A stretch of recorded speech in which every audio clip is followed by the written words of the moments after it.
ನಿನ್ನೆ ಜಮ್ಮು ಕಾಶ್ಮೀರದ ಪಹಲ್ಗಾಮ್ನಲ್ಲಿ ಪ್ರವಾಸಕ್ಕೆ ಹೋಗಿದ್ದಂತಹ ಹಿಂದೂ ಪುರುಷರನ್ನ ಹೆಕ್ಕಿ 28 ಜನರನ್ನ ಮಾರಣ ಹೋಮವನ್ನು ಮಾಡಲಾಗಿದೆ. ಬಹಳ ಸ್ಪೆಸಿಫಿಕ್ ಆಗಿ ಧರ್ಮವನ್ನ ಕೇಳಿ ಅದನ್ನ ಖಾತ್ರಿಪಡಿಸೋದಕ್ಕೋಸ್ಕರವಾಗಿ ಅವರನ್ನ ವಿವಸ್ತ್ರನಾಗಿ ಮಾಡಿ ಕ್ರಾಸ್ ಚೆಕ್ ಮಾಡಿ ಕೊಲೆಗೈದಿದ್ದಾರೆ. ಆದ್ರೆ ನಾನು ಈ ಘಟನೆಯನ್ನ ತೀವ್ರವಾಗಿ ಖಂಡಿಸ್ತೀನಿ. ನನಗೆ ಬಹಳ ದುಃಖವಾಗಿದೆ.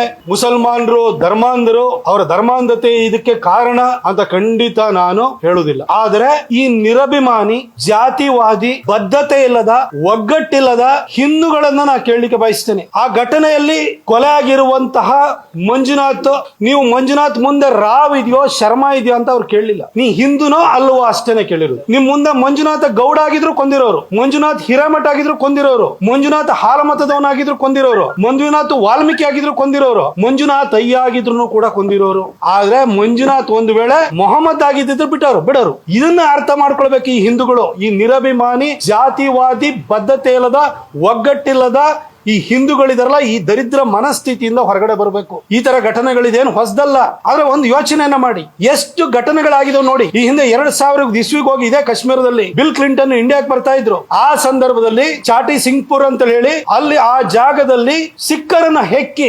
35 ಜನರನ್ನ ಕೊಂದಾಕಿದ್ರು. ಅದಾದ ನಂತರ ಸರಣಿ ಬಾಂಬ್ ಬ್ಲಾಸ್ಟ್ ಗಳಾದವು, ಈ ರೀತಿ ಕೊಲೆಗಳಾದವು. ಅದರಲ್ಲಿ ಬೆಂಗಳೂರಿನಲ್ಲಿ ಮಲ್ಲೇಶ್ವರಂನಲ್ಲಿ ಬಿಜೆಪಿ ಆಫೀಸ್ ಎದುರುಗಡೆ ನಡೆದಿದ್ದಿರಬಹುದು, ಚಿನ್ನಸ್ವಾಮಿ ಸ್ಟೇಡಿಯಂ ಅಲ್ಲಿ ಬಾಂಬ್ ಬ್ಲಾಸ್ಟ್ ಆಗಿದ್ದಿರಬಹುದು, ಸೂರತ್ ಬಾಂಬ್ ಬ್ಲಾಸ್ಟ್ ಆಗಿದ್ದಿರಬಹುದು, ಜರ್ಮನ್ ಬೇಕರಿ ಎದುರು ಪುಣಾದಲ್ಲಿ ಆಗಿದ್ದ ಬಾಂಬ್ ಬ್ಲಾಸ್ಟ್ ಇರಬಹುದು, ಮುಂಬೈ ಅಟ್ಯಾಕ್ ಇರಬಹುದು, ಅಥವಾ ನಿಮಗೆ ಲುಂಬಿನಿ ಗಾರ್ಡನ್ ನಲ್ಲಿ ನಡೆದಂತ ಅಟ್ಯಾಕ್ ಇರಬಹುದು. 2005ರಲ್ಲಿ ದೀಪಾವಳಿ ಹಿಂದಿನ ದಿನ ಪಟಾಕಿ ವಸ್ತುಗಳನ್ನ ಖರೀದಿ ಮಾಡ್ಲಿಕ್ಕೆ ಹೋದಂತ ಸಂದರ್ಭದಲ್ಲಿ ಹಿಂದೂಗಳನ್ನ ಟಾರ್ಗೆಟ್ ಮಾಡಿಕೊಂಡು ಡೆಲ್ಲಿನಲ್ಲಿ ಸಾಯಿಸಿದ್ದಿರಬಹುದು. ಪಠಾನ್ಕೋಟ್ ಅಟ್ಯಾಕ್ ಆಗಿರಬಹುದು, ಪುಲ್ವಾಮಾ ಅಟ್ಯಾಕ್ ಆಗಿರಬಹುದು, ಈಗಿನ ಪಹಲ್ಗಾಮ್ ಅಟ್ಯಾಕ್ ಆಗಿರಬಹುದು. ಇಷ್ಟು ಘಟನೆಗಳನ್ನ ನೋಡಿ ಮುಸಲ್ಮಾನರ ಮನಸ್ಥಿತಿ ಏನ್ ಕಾಣಿಸ್ತಾ ಇದೆ. ಇದು ಬರೀ ಪಾಕಿಸ್ತಾನದವ್ರ ಬಗ್ಗೆ ಯೋಚನೆ ಮಾಡಬೇಡಿ, ಇಲ್ಲಿ ಒಳಗಿರೋರ ಬಗ್ಗೆ ಯೋಚನೆ ಮಾಡಿ.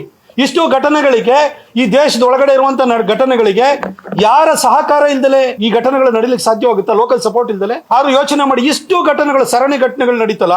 ಒಬ್ಬ ಮುಸಲ್ಮಾನ ಸಮುದಾಯದ ಬಿಕಾರಿಯಿಂದ ಡೆಲ್ಲಿ ಜಾಮಾ ಮಸೀದಿ ಬುಕಾರಿವರೆಗೂ, ಒಬ್ಬ ಮುಲ್ಲಾನಿಂದ ಮೌಲ್ವಿಯಿಂದ ಇಮಾಮು ಮೌಲಾನವರೆಗೂ ಯಾರಾದ್ರೂ ಕೂಡ ಇದನ್ನ ಖಂಡಿಸಿರುವಂತದ್ದು ನೋಡಿದಿರಾ? ಒಂದು ಫತ್ವಾ ಹೊರಡಿಸಿರುವಂತದನ್ನು ನೋಡಿದಿರಾ? ಹಾಗಾದ್ರೆ ಈ ಮುಸ್ಲಿಂ ಮನಸ್ಥಿತಿ ಏನ್ ತೋರಿಸುತ್ತೆ? ಇದು ಇನ್ನೂ ಅರ್ಥ ಆಗಿಲ್ವಾ? ಇವತ್ತು ಯುರೋಪ್ ಅಲ್ಲಿ ಯಾವ ಪರಿಸ್ಥಿತಿ ಸೃಷ್ಟಿಯಾಗಿದೆ, ಚೈನಾದ ಶಿಂಜಿಯಾಂಗ್ ಪ್ರೊವಿನ್ಸ್ ಅಲ್ಲಿ ಯಾವ ಸ್ಥಿತಿ ಸೃಷ್ಟಿಯಾಗಿದೆ, ಇವತ್ತು ಜಗತ್ತಿನಲ್ಲಿ ನಡೀತಾ ಇರುವಂತಹ ಈ ರೀತಿ ಅವಘಡಗಳಿಗೆ ಯಾರು ಕಾರಣರಾಗಿದ್ದಾರೆ? ಇದನ್ನೆಲ್ಲ ನೋಡಿದ್ರೆ ನಿಮಗೆ ಅರ್ಥ ಆಗ್ತಿಲ್ವಾ ಮುಸ್ಲಿಂ ಮೆಂಟಾಲಿಟಿ ಏನು ಅನ್ನೋದು?